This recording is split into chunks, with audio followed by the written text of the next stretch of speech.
Yes, sir. Madam Speaker, thank you.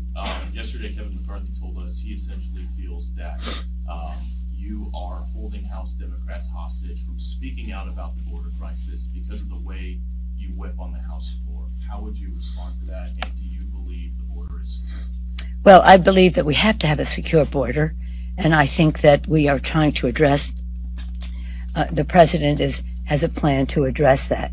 Securing our border is part of our security, to protect and defend our country. Let there be no doubt. I don't respond to those kind of questions. I mean, with all due respect, I'll respect to your question at the end, but not to his comments, because I don't even know what he's talking about, and I don't know if he does. But the fact is that we have a responsibility to secure our border. We also have a responsibility to recognize the importance of newcomers to our nation. Right now, the best thing that we can do for our economy is to have comprehensive immigration reform. We have a shortage of workers in our country, and you see even in Florida, some of the farmers and the growers saying, why are you shipping these immigrants up north? We need them to pick the crops down here. But that doesn't mean that we don't recognize our moral responsibility as well. When the president, the former, occasional occupant of the White House who preceded President Biden, when he had the ban on Muslims, everybody came forward. Our military, our diplomats, our faith community. And one part of the faith community, the evangelical community of America, they came forward and said, the refugee resettlement program of the United States is the highlight of our humanitarianism in our country. It is. We have a responsibility to accept some of these people, but we have to know that they qualify for that. And what the administration is doing is increasing how we make sure that people come into our country in a timely fashion, are either here to stay or not. But protecting the border is our responsibility. We all know that, and that is something that we will work on. And again, my suggestion has always been to have the adjudication of some of this at the Guatemalan border before people pay coyotes billions of dollars to risk their lives coming across Mexico and maybe turned away at the border. But to remember three things. One, we must secure our border. Two, we have a moral responsibility to accept refugees. And three, our nation is great because we are a nation of immigrants. But don't take it from me. Listen to Ronald Reagan. When I quote Ronald Reagan to my Republican colleagues, he doesn't get any applause. Can you imagine that? Not even Ronald Reagan, who has really said America is preeminent in the world because we have a constant flow of newcomers to our country. And when we close the door, we will be diminishing our preeminence in the world. Don't take it from me. Go to Google, look up President Reagan's last speech as President of the United States. This is the last speech I will make as President of the United States, and I want to communicate a message to a country that I love and go from there. Yes, sir. I may ask you about the ongoing protests in Iran. What started as a protest about the arrest of a woman 2 weeks ago she was killed in police custody has grown far more than the capital, and now there's an international outcry about it. Firstly, I want to ask you about women in Iran burning their mandatory hijab. What do you think about women in Iran protesting mandatory hijab? And secondly, with all the calls growing for the downfall of the Islamic Republic, do you think if in fact a regime falls in Iran, Washington, D.C. would be ready for that?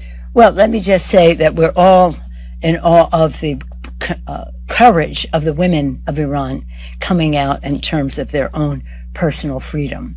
The sadness of the death, the murder, as we have seen the description of her death, of this brave woman, is heartbreaking, but it has provoked a response. That anguish has turned into action that can be helpful in terms of freedom for women and others in Iran. I think everyone I don't know anyone who hasn't spoken out about support for the women of Iran and the courage they have of going forth. If that leads to a change in government in Iran, we'll see what happens there. Certainly, I don't have to tell you. People thought when the Shah was overturned and this new government came in, it was going to be about democracy. And many of the same people who fought so hard for removing the Shah ended up in jail by these same leaders that are there now. So we hear a great deal from people saying we had our hopes and prayers and we fought for change, and that change turned on us into a very oppressive regime. So let's see how the change will take place. But again, we're always talking about democracy. As I said, security, economy, governance, and governance about how you respect and treat your people is very important, and how democratic your government is. Yes, Jan. Good morning. We have a rather striking statement here from Abigail Spanberger criticizing the Democratic leadership over not calling up the stock bill here. I know that was just put out the new version just a couple of days ago. Yeah. She criticized the process. She says it is time for new leadership. What do you say in response to her criticism, but generally going forward as we get after the midterms, yeah, people start to wonder whether you're going to be here and other leaders are going to be here in the new Congress?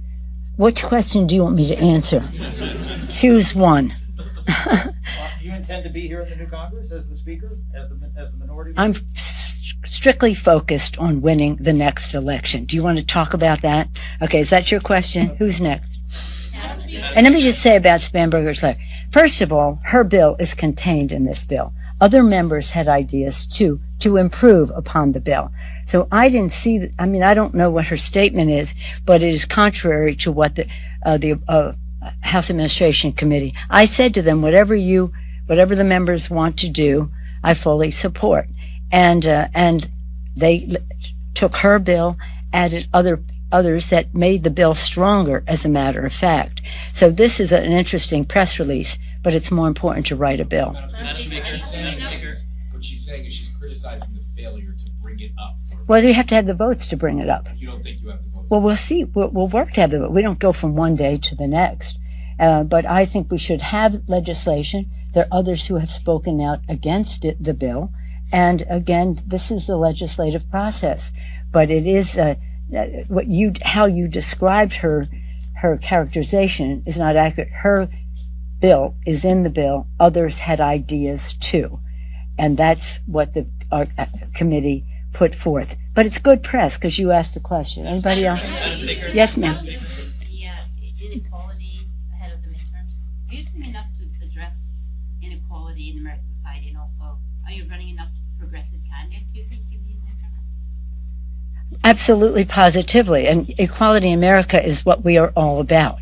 And I'm glad you asked that question because I want to speak to our President of the United States. Of course, our purpose in Congress as House Democrats is about fairness for America's working families. And that means all of America's working families. But this president and all these bills that I named, you take them one by one.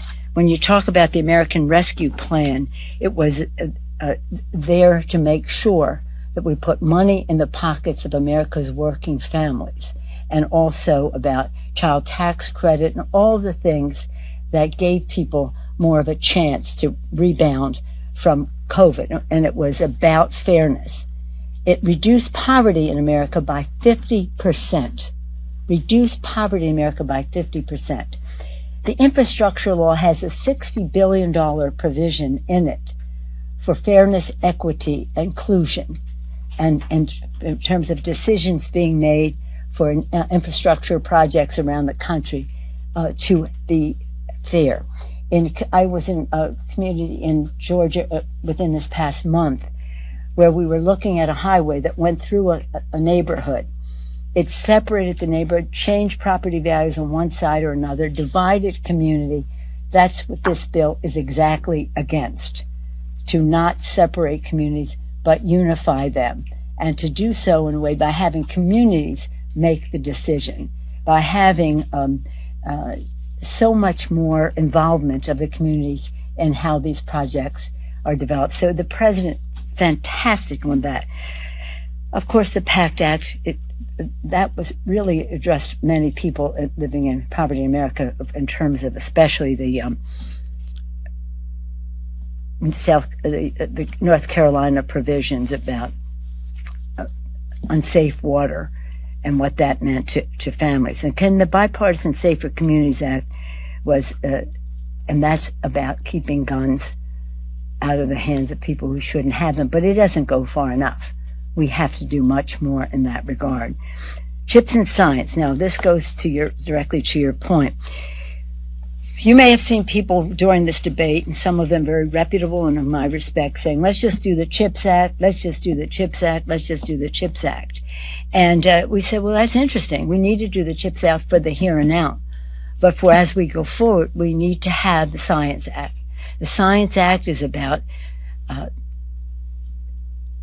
making sure that everybody, and this is the president again, everybody has the opportunity to participate in those jobs and is prepared by education about being involved in the scientific research, about the science of it all. So we have the best thinking from maybe some of the newest intellectual resources from kids in poor neighborhoods, from communities that are not the traditional places that receive grants from the federal government. So it is, and it has minority serving institutions and all the rest participating in a strong way. We're very, very, very proud of that because, again, this is what we have tried to do incrementally. These pieces of legislation are transformative because, again, we have a signature and an intellectual resource in the White House. Yeah, we're very proud of our candidates, and we feel very strong. They had the courage to run. See, when the jobs decision came down, it was like, well, we were ready. Some people might, another circle. Did you say this to you before? Bob Dole said after the Republicans won in 1994, he said, if I knew we were going to win, we would have had better candidates. Well, we always believed that we were going to win, and we do have better candidates. And they've been campaigning, some of them for almost 2 years, a year and a half. They believe they could win, and they're a good match for their districts. And we have generationally, we have young people, we have diversity of experience, and I'm very proud of the candidates as well as the courage of our members to seek re-election when all the powers that be in Washington, D.C., whoever they may be, with their conventional, whatever that might be, wisdom, which I don't trust, were saying that we couldn't win. Did you say we have one? Unfortunately, I have to go to debate. Do you have a response to President Zelensky moving to join NATO this morning in an expedited fashion? Well, I can't miss my time to speak on the floor on this bill, but let me just say that we're very committed to democracy in Ukraine, and of course, they have been a candidate for the EU, which we don't really have a vote in deciding about that. But at some point, let's win this war. But I would be for them having a security guarantee. But again, it's a big project. I was there in 1997 for the expansion of NATO in Paris. With all the countries of NATO speaking out in favor of NATO, with Yeltsin there recognizing the Partnership for Peace that was being instituted then to expand to Poland, to the Baltics, to other Central and Eastern European countries.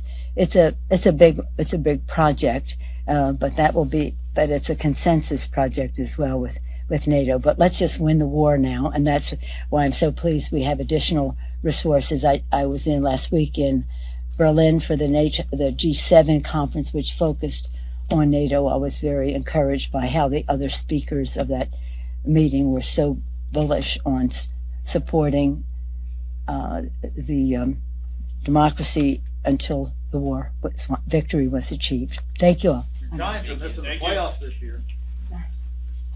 The forecast on the Warriors,